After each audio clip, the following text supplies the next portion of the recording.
উন্নয়নের দাবিতে সন্দেশখালীতে আদিবাসী সম্প্রদায় নামলো রাস্তায়।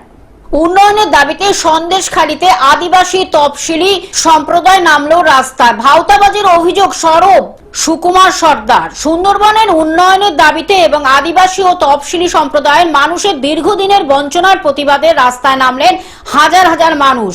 বসিরহাটের সন্দেশখালী বিধানসভার নেজাট, দাউদপুর, খুলনা, কালীনগর, দুর্গা মণ্ডপ সহ বিস্তীর্ণ অঞ্চল থেকে মানুষ এই মিছিলে সামিল হন। পুরুষদের পাশাপাশি মহিলাদের উপস্থিতিও ছিল উল্লেখযোগ্য।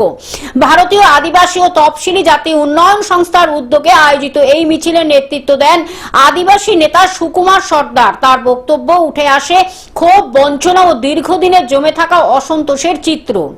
তা আমরা চেয়েছিলাম পরিবর্তন, যে পরিবর্তনের মাধ্যমে মানুষ সঠিকভাবে বাঁচতে পারবে, নিরাপত্তা থাকবে ও সন্তুষ্ট দূর হবে।